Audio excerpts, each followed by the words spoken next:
Bonjour Benjamin Descoster. Bonjour Jonas, comment vous allez? Ça tombe bien parce que moi non plus. Non, parce que ce matin on travaille encore. Alors que depuis vendredi, la seule préoccupation qu'on devrait avoir, c'est de trouver autre chose à offrir qu'un bon de 50 balles à son cousin tiré au sort. Et Misselin, c'est la contraction bobo d'Emilien et Jocelyn, qui aime rien à part la décroissance et le CBD. De toute façon, Noël, c'est une fête commerciale. Mais la vie, c'est une fête commerciale, et Misselin. Sinon, on aurait fermé les magasins depuis un moment. Oh non, franchement, ce matin, on pourrait citer un philosophe chauve des temps modernes, pas Alexandre Jolien, mais Alain Berset, qui disait vendredi « Nous ne sommes pas là où nous souhaitions être ». Et c'est vrai pour ce matin, parce qu'on préférait tous être à la maison, sur le canapé en training avec un thé de Noël au rhum, sans thé de Noël. Non, parce que je suis désolé, mais on a bien mérité notre cuite à 11h le dimanche matin. On ne sort pas indemne d'une année qui a duré 1000 ans. Alors, vainement, on tente de se projeter. Mais en termes de projet de vie, on est tous dans le Jura en plein mois de novembre. On ne voit pas à 10 mètres. Non mais c'est vrai. Avec cette pandémie, on est condamné à prendre les escaliers de la cage d'ascenseur émotionnel des annonces du Conseil fédéral. On se croirait dans les visiteurs. Jour, nuit, ouvert, fermé, RHT, ORP. Ouais. Sans vouloir critiquer, avouez que c'est un peu compliqué. Vendredi, moi j'écoutais la conférence de presse. À un moment, ils ont parlé des procédures facilitées pour les RHT. Mais visiblement, elles sont pas assez facilitées pour qu'on comprenne que c'est Parmelin qui explique. Mais sans parler de la pauvre interprète qui doit traduire en une seule fois de Parmelin à allemand, puis d'allemand à français. Moi, j'espère qu'elle est payée à double.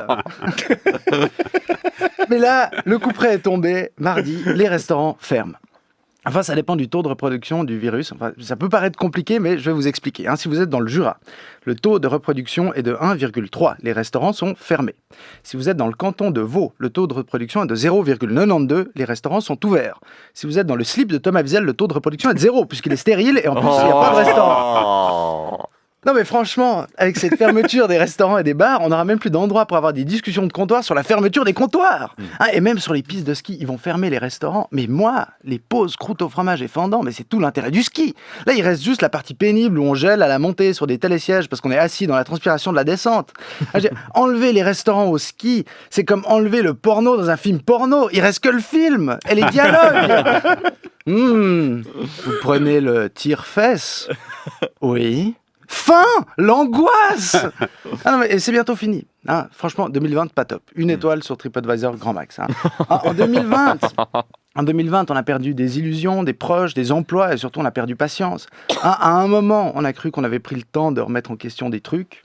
Je sais pas exactement quoi comme truc. Peut-être cette envie insensée qu'une planète finie puisse assouvir nos fantasmes infinis. Ou ce besoin de liberté en leasing. On a cru qu'on allait repartir un peu différemment et puis non. On a préféré l'ouverture des magasins, l'ouverture d'esprit. On a crié oui ou non à la science, à la tolérance ou à nos politiciens. Oui ou non. Alors qu'on aurait pu dire ouais, peut-être, ou non, mais. Juste pour de la nuance, ou pour s'écouter un peu. Par exemple, vous en pensez quoi, vous, Suzette? De quoi? Mais vous voyez, le problème, c'est qu'on laisse même plus finir les autres. Et pour s'entendre, il faudrait déjà s'écouter. Alors attention, c'est pas parce que la fin de cette chronique est kitsch ou que c'est Noël qu'il faut aimer tout le monde. Non, déjà parce que c'est pas possible. Ceux qui sont contre le mariage pour toutes et tous, par exemple. Voilà, moi j'ai de la peine. Je ne suis pas d'accord avec ce que vous dites, mais je me battrai jusqu'à la mort pour que vous ayez le droit de le dire. On m'enlèvera pas de l'idée que la personne qui a dit ça, elle connaissait pas Jean-Luc Ador ou l'Union démocratique fédérale. Mais moi j'ai envie de vous le dire. Ils sont tellement conservateurs que pour analyser leur programme, il faut pas être politologue, il faut être historien. J'ai envie de vous le dire, mais je le dirai pas. Oups. Non, parce qu'on est tous le Jean-Luc Ador de quelqu'un. Même ceux qui défendent des causes que je trouve justes. Du féminisme à l'antiracisme. Mais on oublie vite qu'on peut défendre une cause juste et faire des trucs faux ou tomber dans un côté un peu larmoyant. Cœur à cœur. Mais